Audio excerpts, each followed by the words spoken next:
नमस्कार, आदाब, सत श्री अकाल मेरे सभी दोस्तों। मैं अमन अमन अपडेट्स एंड स्टडी चैनल पर आपका बहुत-बहुत स्वागत करता हूं।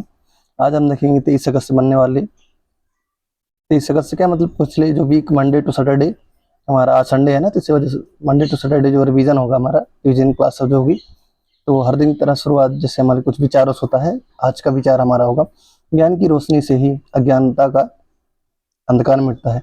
शिक्षा की राह पर चलने वाला हर व्यक्ति आगे बढ़ता है। पुस्तकों के पन्नों में जो छिपा है जीवन का अनमोल सार, वही बनाता है हर साधारण इंसान को सबसे महान और समझदार। तो आप एक किताब से जुड़े रहते हैं तो आपको एक अच्छा इंसान, समझदार और एक बहुत बड़ा इंसान बनाकर पूरे समाज में लाकर खड़ा कर देता है। किताबें आपकी बहुत बड़ी दुश्मन होती हैं। ये सोचना उन लोगों की गलती होगी जिन्होंने गलत रास्ता चुन लिया है। किताबें आपकी कभी दुश्मन नहीं होती थी, वो हमेशा ही आपको अच्छे राह पे ले जाती थी। किताबें आपकी सच्ची दोस्त हैं। तो चलिए चलते हैं, आज के हम पहले प्रश्न देखते हैं। तो आज हम रिवीजन ही करेंगे, विश्लेषण हम डेली करते हैं, तो आज सिर्फ रिवीजन करते हुए मतलब जो पिछले एक वीक में पढ़ा है उसके बारे में देखते हुए चलेंगे। तो हमारा पहला प्रश्न होगा, हाल ही में संध्या संध्या किरण कैशलेस स्वास्थ्य योजना का किस राज्य ने मंजूरी दी है? कर्नाटक सरकार द्वारा इसको मंजूरी मिली है। दूसरा प्रश्न की बात की जाए, केंद्र सरकार द्वारा नागरिकों की भागीदारी से शासन में सुधार लाने के लिए 2 अक्टूबर 2026 में से किस अभियान को शुरू करने की योजना बनाई गई है? तो रिफॉर्म उत्सव योजना बनाने की मंजूरी दी गई है।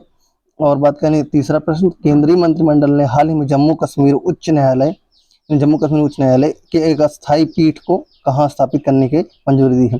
तो लद्दाख में इसको स्थापित करने की मंजूरी मिली हुई है। हाल ही में किस मंत्रालय ने समुद्री राष्ट्रीय तटीय अन्वेषण को बढ़ावा देने के लिए समुद्र मंथन योजना का विवरण साझा किया है? तो पेट्रोलियम और गैस मंत्रालय द्वारा इसका विवरण दिया गया है। और बात की जाए अगले प्रश्न की, केंद्रीय सूचना आयोग यानी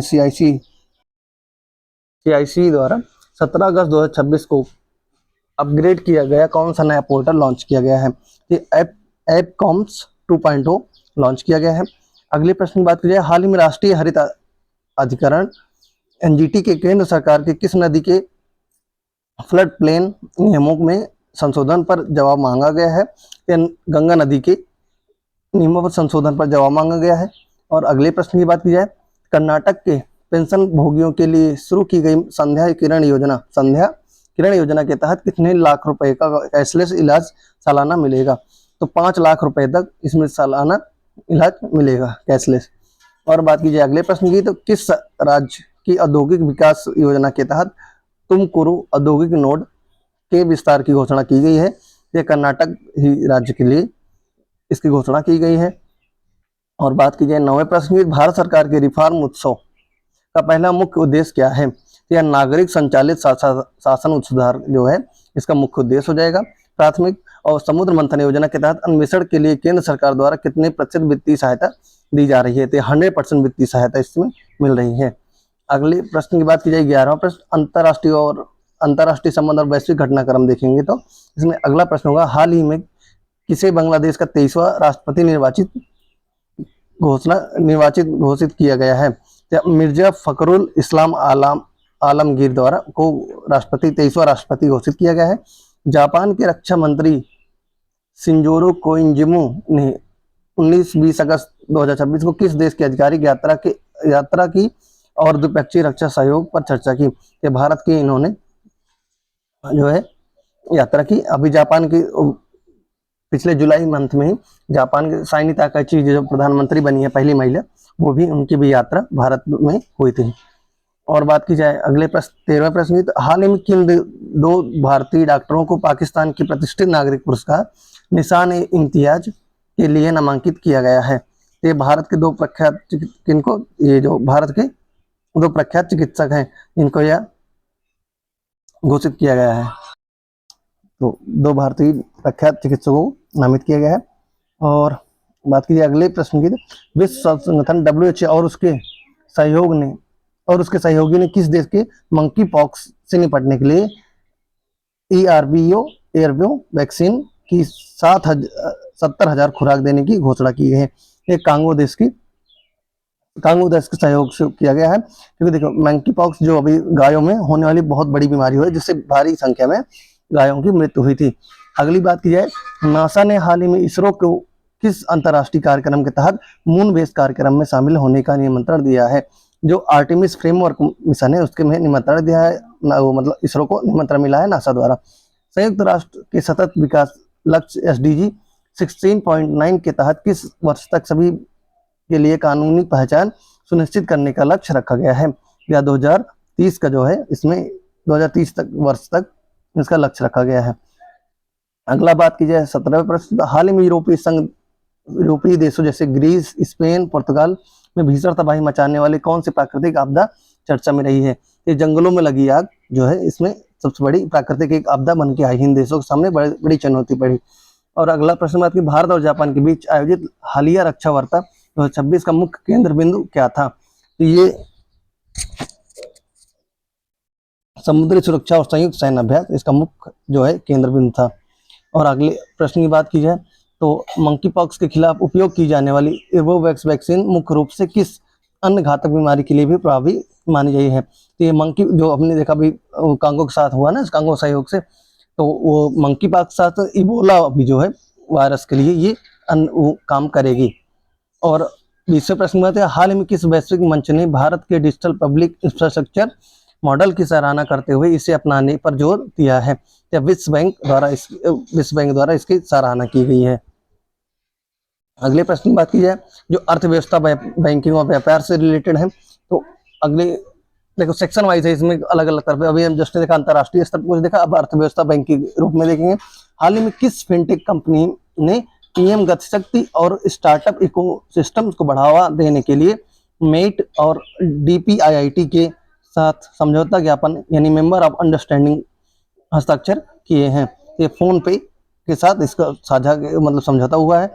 अगले प्रश्न की बात की जाए, किस भारतीय निजी बैंक ने हाल ही में सफलतापूर्वक अपना पहला 500 मिलियन अमेरिकी डॉलर का बॉन्ड जारी किया है? या IDFC फर्स्ट बैंक द्वारा इसको जारी किया गया है?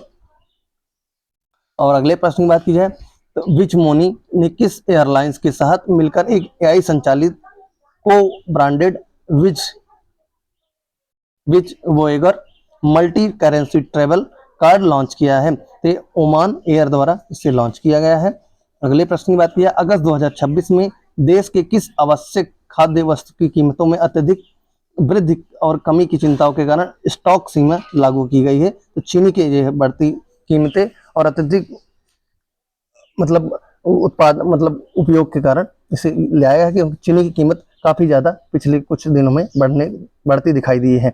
अगले प्रश्न की बात कीजिए, भारत सरकार के अनुसार वर्तमान में भारत और कुल आवश्यकता का लगभग कितने प्रतिशत कच्चा तेल आयात करता है? तो लगभग भारत जो है 88% अभी भी तेल बाहरी रूप से मतलब आयात अपने देश में उपयोग के लिए लाता है। सिर्फ 12% ही उपयोग अपने, उसमें भी अगर समझ लीजिए तो अगर 88% 100 लीटर में 20 लीटर आप इथेनॉल ही मिला रहे हैं। आगे बात की जाए, नेशनल ऑफशोर एक्सप्लोरेशन स्कीम यानी समुद्र मंथन के तहत खोजे जाने वाले हाइड्रोजन रिजर्व से सालाना कितने रुपए की विदेशी मुद्रा की बचत का अनुमान लगाया गया है? तो 1 लाख करोड़ रुपए बचत के अनुमान लगाया गया है। हाल ही में किस सार्वजनिक क्षेत्र की संस्था ने भारतीय विशेष आर्थिक क्षेत्र में गहरे समुद्र और दूरस्थ जल मत्स्य संसाधनों पर राष्ट्रीय रिपोर्ट जारी किया गया है? या CMLRE द्वारा इसे जारी किया गया है? अगले प्रश्न की बात की जाए तो चीनी की कीमतों में बढ़ोतरी को नियंत्रित करने के लिए सरकार ने किस विकल्प पर फिलहाल प्रतिबंध कड़ा कर दिया है? ये गन्ने से इथेनॉल डाइवर्जन पर इसने रोक लगा दी है। आगे बात की जाए तो फोन पे और इलेक्ट्रॉनिक्स एवं सूचना प्रौद्योगिकी मंत्रालय मेट के बीच साझेदारी का प्राथमिक लक्ष्य क्या है? ये भारत के स्टार्टअप्स और भू स्थानीय डेटा का विकास करना इसका प्राथमिक लक्ष्य हो जाएगा। और विज्ञान, तकनीक और पर्यावरण से जुड़े महत्वपूर्ण अगर देखें बात करें करंट अफेयर की, पिछले वन वीक में IIT हैदराबाद ने उन्नत स्टील समाधान के लिए उत्कृष्ट केंद्र स्थापित करने के लिए किस औद्योगिक कंपनी के साथ समझौता किया है? या जिंदल स्टील द्वारा इसके IIT हैदराबाद की जो है समझौता हुआ है। और हाल ही में अगले प्रश्न, हाल ही में किस भारतीय शहर में क्वांटम प्रोसेसिंग यूनिट सुविधा शुरुआत की घोषणा QPI AI द्वारा की गई है, तो यह बेंगलुरु द्वारा इसे किया गया है।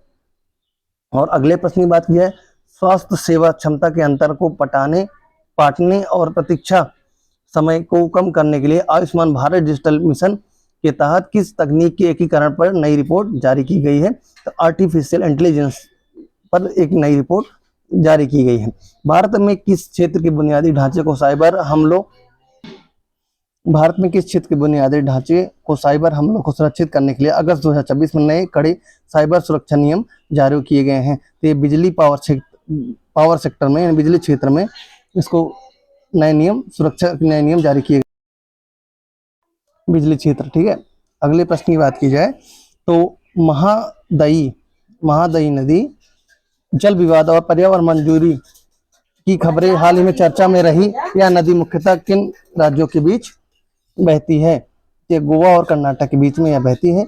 और बात की जाए अगले प्रश्न की, Omkareshwar floating solar park Bharat की सबसे बड़ी चालू फ्लोटिंग सोलर परियोजना किस नदी पर स्थित है? या नर्मदा नदी पर स्थित हो जाएगी। अगले प्रश्न की बात की जाए, भारत के स्वदेशी हल्के लड़ाकू विमान कार्यक्रम के तहत हाल में चर्चा रहा विहान क्या है? तो विहान एक स्वदेशी ड्रोन यूएवी सिस्टम है। और बात की जाए अगले, तो MMDR खनिज विकास और विनियमन संशोधन विधेयक 2026 में हाल में चर्चा रहा। इसका मुख्य उद्देश्य क्या है? यह एक समान खनन कर ढांचा तैयार करना इसका लक्ष्य हो जाएगा। और बात की जाए अगले प्रश्न की, तो भारत का आयुष्मान भारत डिजिटल मिशन अब तक कितने करोड़ से अधिक स्वास्थ्य रिकॉर्ड्स को सफलतापूर्वक लिंक कर चुका है? तो यह 100 करोड़ अधिक स्वास्थ्य रिकॉर्ड सफलतापूर्वक लिंक कर चुका है। अगले प्रश्न की बात की जाए, विज्ञान और प्रौद्योगिकी क्षेत्र में भारत में ब्रेन ड्रेन